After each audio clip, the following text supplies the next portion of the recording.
High high চাচা, এর কি করছেন? সব ধান দেখি একাই কেটে ফেলাইছেন। এই যে আমাদের চাচা একজন সুনামধন্য একজন শিক্ষক, তার দ্বারা যে এত কাজ মানে করব মানে বুঝতে পারিনি, ধারণার বাইরে। আর জীবনে ধারণা করিনি যে আমার চাচা এত কাজ পরিমাণ করব। দেখেন কতগুলি ধান সে একাই কেটে ফেলাইছে, মানে পানি আসার কারণে। আর কি এখন কি করব? আমি তো কাজ এখন শুরু করছি না। এই যে হ্যাঁ, আসলে সবচেয়ে বড় কথা হচ্ছে নিজের মন মানসিকতা। কাজকে ভালোবাসলে কাজের মাঝে অনেক আনন্দ পাওয়া যায়। এটা সবসময় আমি কিন্তু আমার ছাত্রছাত্রীদের উদ্দেশ্য করে বলি। আসলে আপনি কোন পরিবার থেকে আছেন এটা বড় কথা হচ্ছে না, আপনি কেমন, আপনার মন মানসিকতা কেমন, এটা হচ্ছে সবচেয়ে বড় কথা।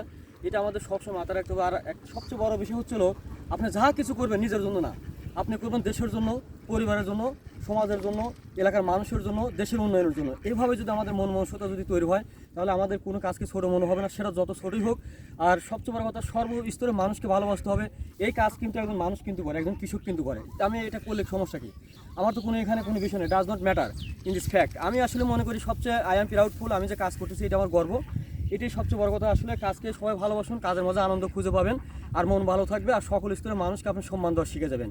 তো সবাইকে কাজের প্রতি আহ্বান জানিয়ে আমি এখানে শেষ করছি। ধন্যবাদ বাতাসে তুমি আমাকে আমার ভিডিওটা নেওয়ার জন্য। তো ঠিক আছে, সবাই ভালো থাকবেন, খোদা হাফেজ। আচ্ছা।